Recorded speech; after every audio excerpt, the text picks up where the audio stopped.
咁多位同學早晨啊！咁時間關係啦，咁其實驚段片太長，咁所以我諗我將段片分上下集咁錄啦。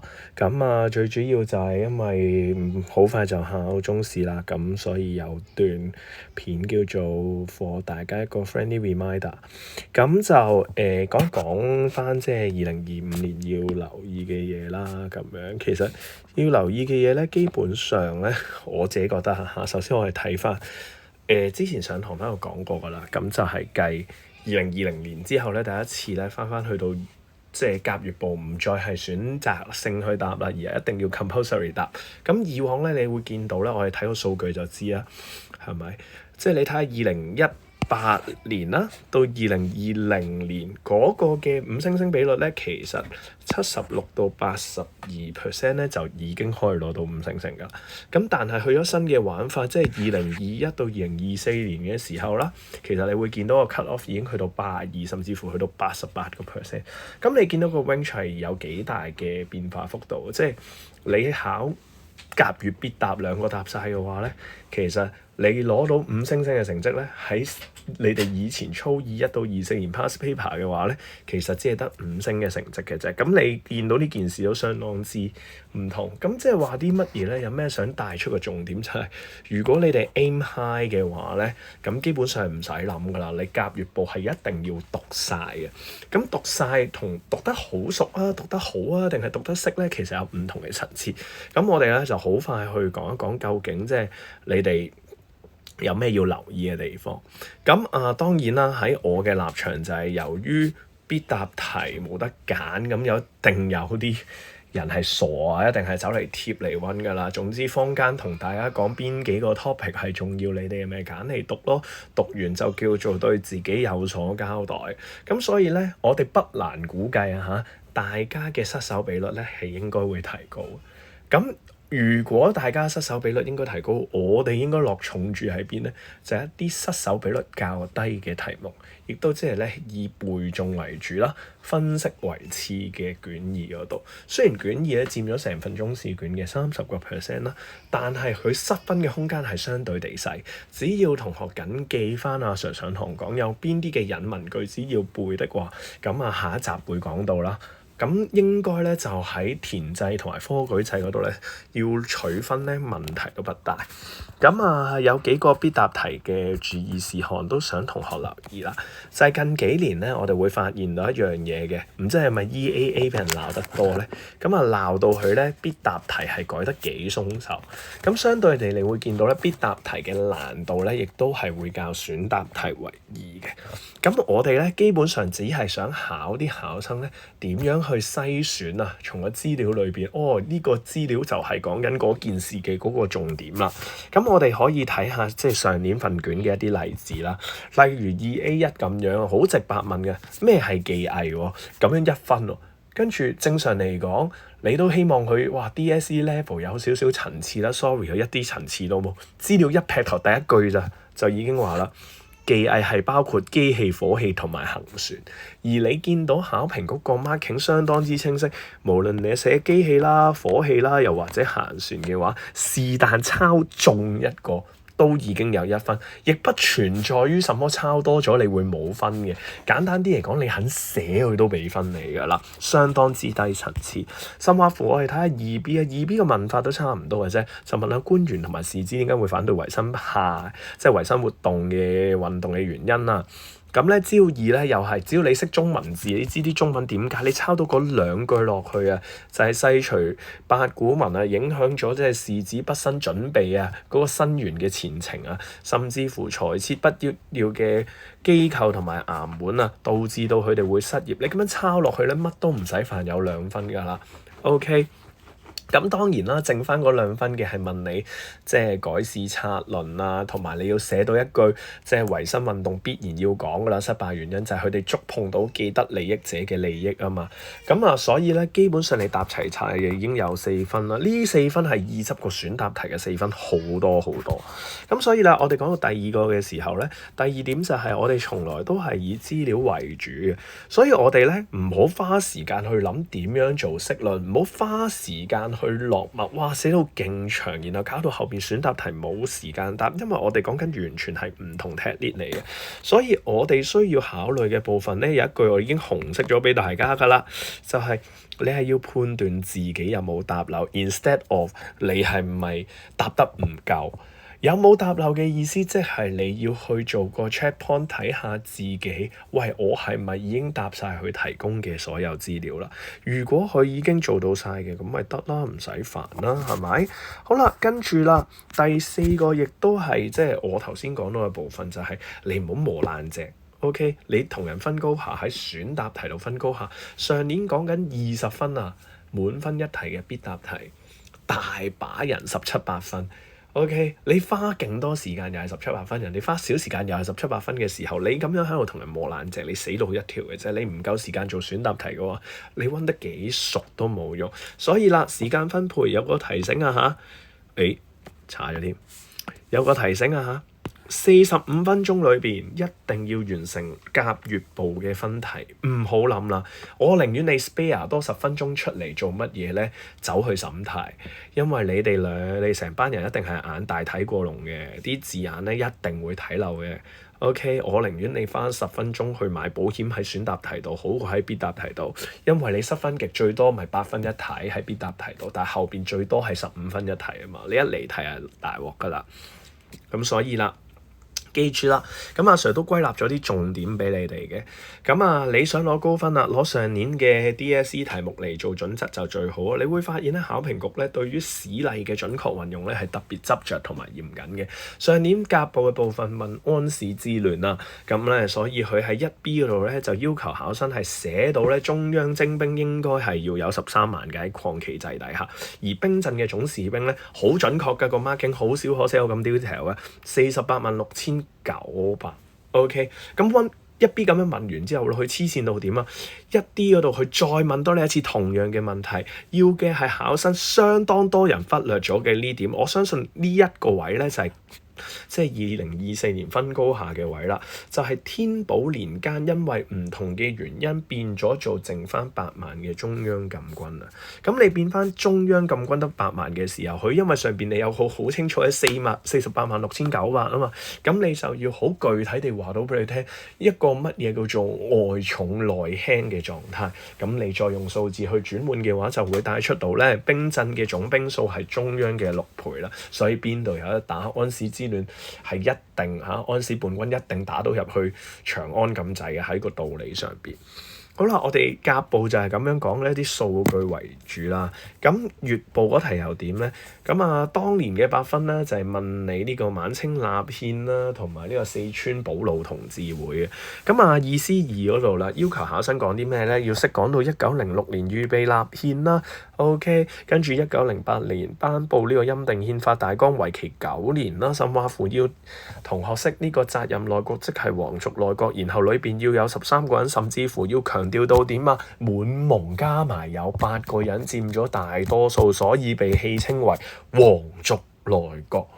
呢啲嘅數字啦，上年講到明㗎啦，錯咗係唔會俾分嘅。甚或乎啦，我哋去講到四川保路同志會啦，我哋去講鐵路各有政策，呢啲阿豬阿狗都識㗎啦，只要有溫我都相信你會識嘅。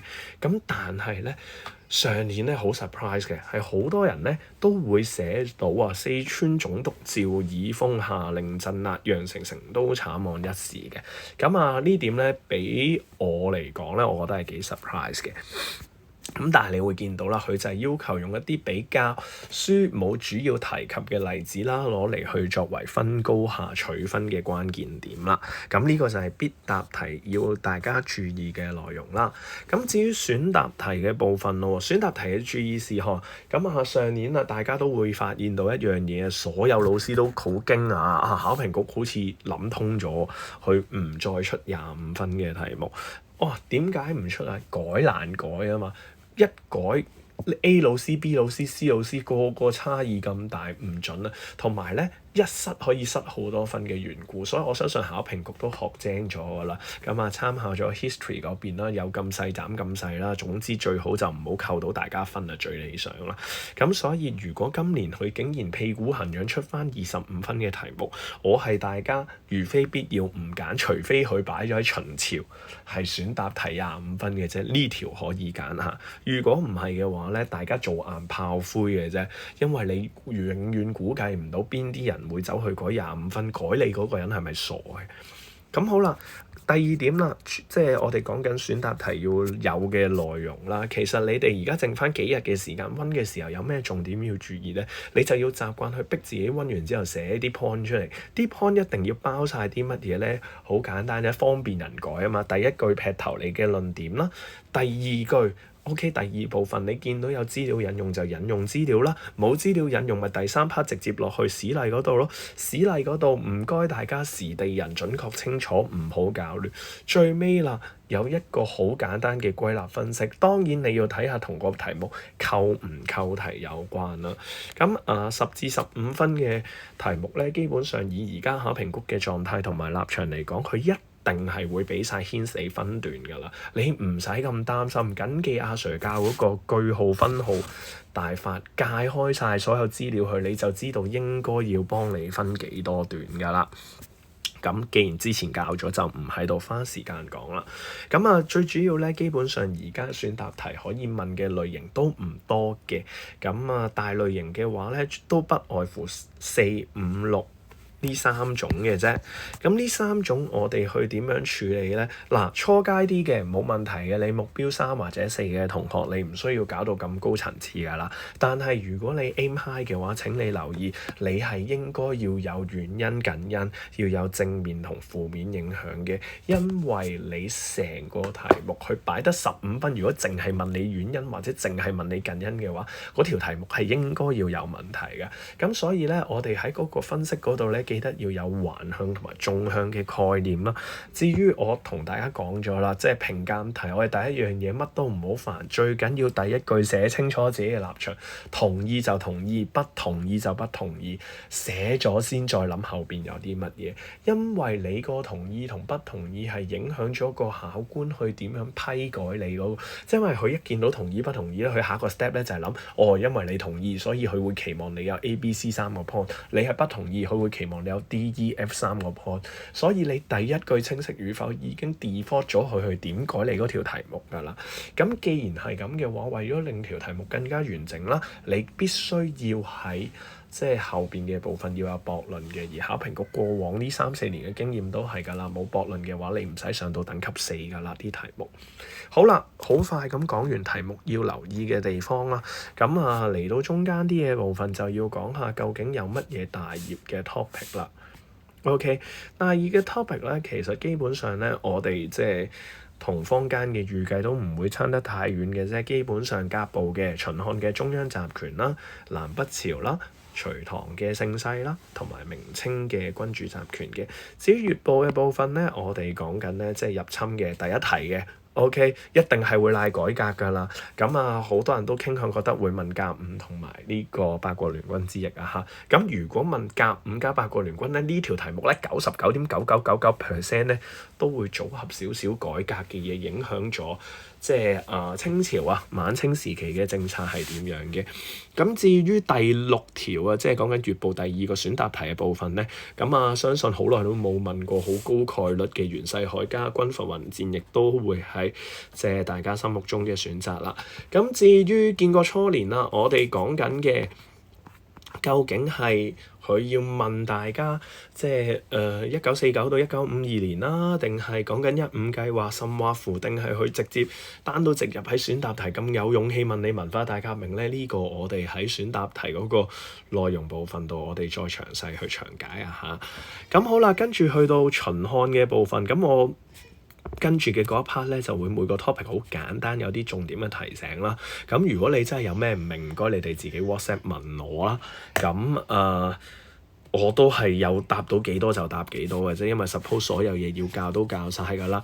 咁如果同學你話喂，我都仲係搞唔掂喎，請你攞翻晒我 OK 為大家製作嘅溫習重點、溫習提示啊，同埋考試重點嗰份去睇翻一啲所謂嘅核心論據係啲乜嘢啊嚇。咁好啦，秦漢嘅部分，咁我哋一路都講秦漢嘅中央集權啊嘛，咁大家嘅 focus 應該好自動嘅，即係啲學生一定係咁樣嘅，溫書就溫啲內容政策先嘅啫，即係 IP 都唔使 check 噶啦。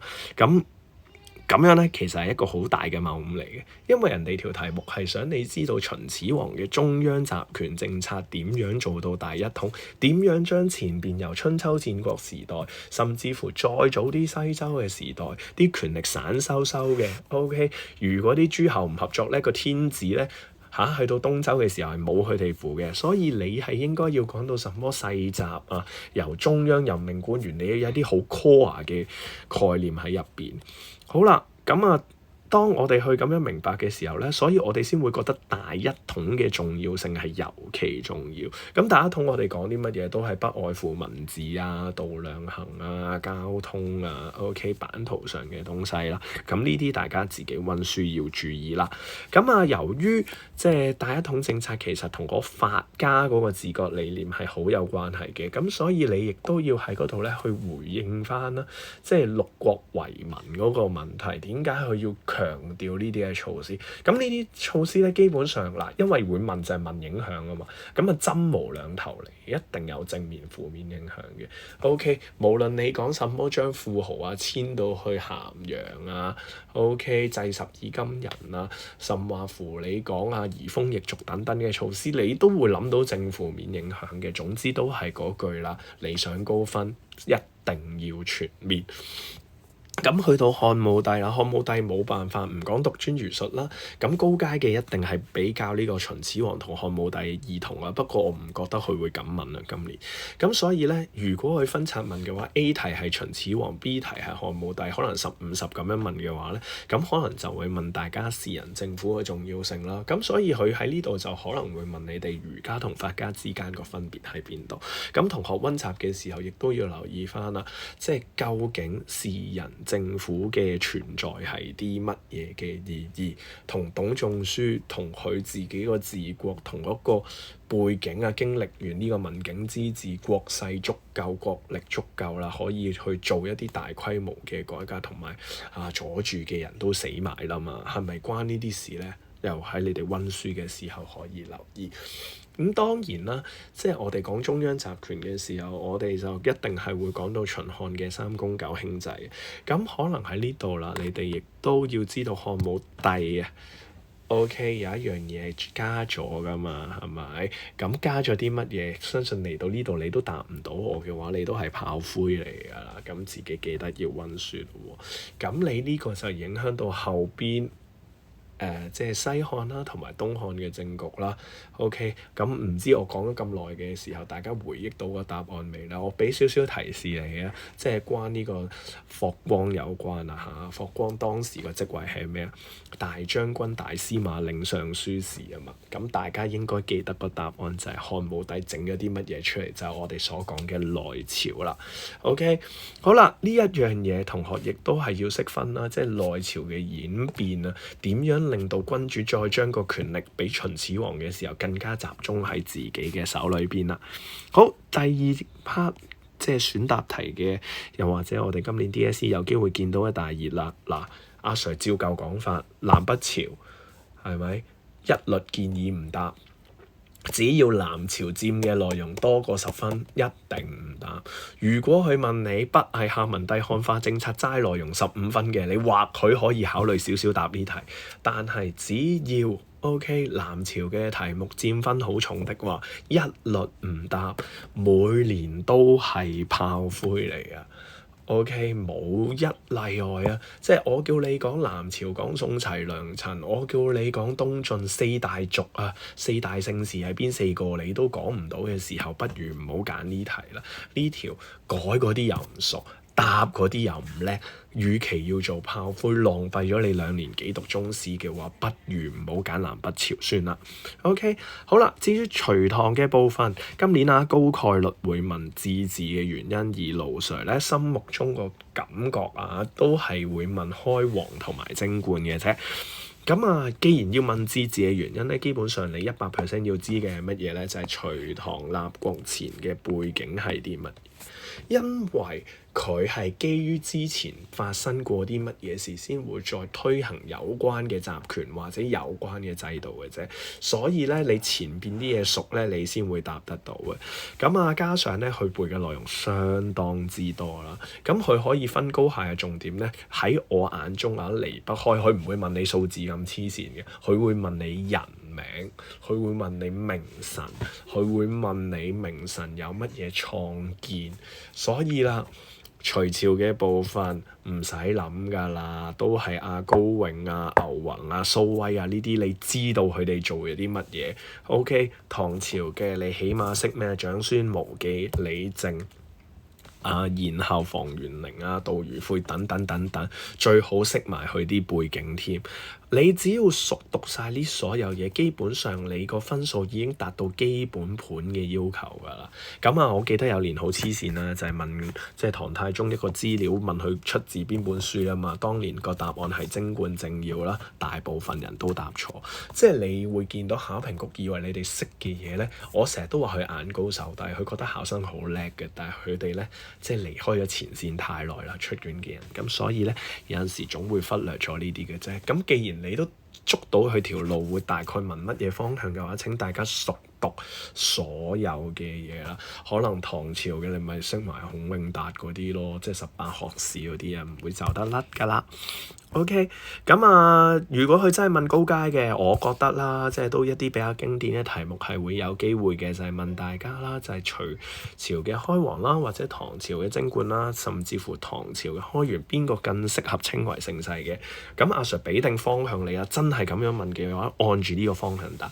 OK， 隋朝勁嘢嚟啊，200多年嘅南北朝分裂局面再度統一。OK， 仲要建立一個國力咁強嘅隋朝，哪怕隋朝38年而亡，然後啊佢帶俾後世，尤其唐朝啊，真係食到舐舐嚟嗰啲着數。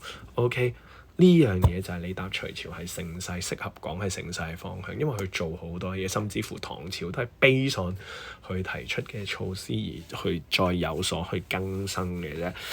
OK， 咁至於唐朝咯喎，唐朝咁梗係奠基於隋朝嘅強大啦，但係佢係完善個制度，我哋重點係在於完善一詞，即係你講三省六部制加個政事堂，咪就係完善咗咯。因為之前即係呢個中書草擬門下風薄上書執行呢樣嘢係乜嘢啊？喂，大佬冇效率啊嘛，然後加個政事堂落去，咪就完善咗個措施咯，提高咗個效率，令到啲嘢推得更快咯。咁呢啲都係唐朝嘅一啲創建嚟，而更加重要係咩啊？隋朝冇聲威遠播嘛，唐朝有聲威遠播嘛，成日都講唐人街嘅例子㗎啦。咁所以咧，你可以話唐朝更加適合盛世啦，因為整體而言佢個聲名係遠好去國外嗰度。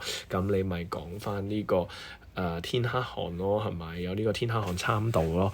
咁呢啲嘅例子都係可以用嘅。咁啊，評定咗唔同嘅外族啦，好多可以講嘅 point 㗎啦。好，跟住明清君主集權嗱，呢度咧，盧 Sir 有分析好簡單嘅啫。道理上啊明清君主集權嘅部分有明太祖同明成祖一 part 啦。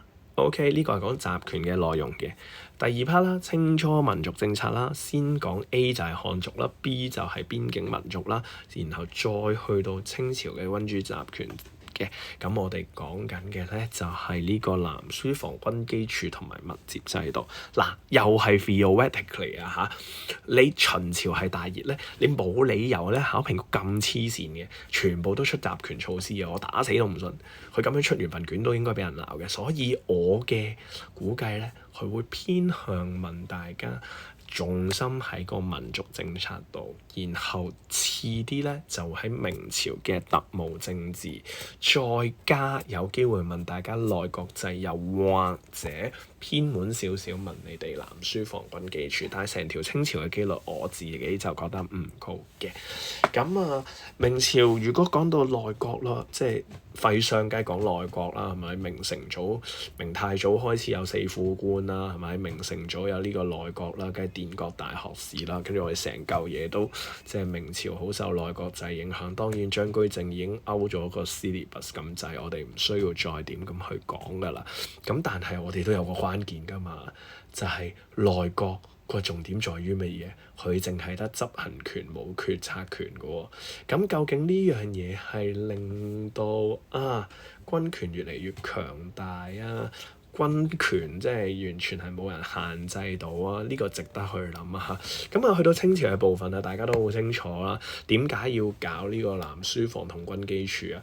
因為有議政王大臣會議，有內閣啊嘛。咁無論係南書房同軍機處，都係想揾啲信任得過嘅滿清大臣啊。無論你係滿族又好，漢族又好，入籍，然後咧去進行一啲最高度嘅參與，最緊要嘅嘢。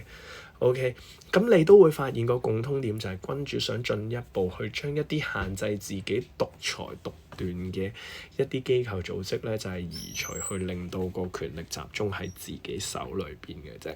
咁所以啦，大家溫嘅方向咧，只要記住頭先阿 Sir 講一輪嘴嗰啲地方 OK。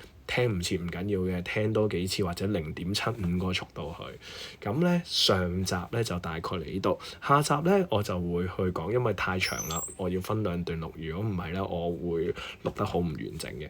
咁我就會講月報啦，同埋選答嗰個部分，選修單元嗰個部分。咁記得聽完之後的起心肝，早啲溫書啦，各位。我哋下條片再見。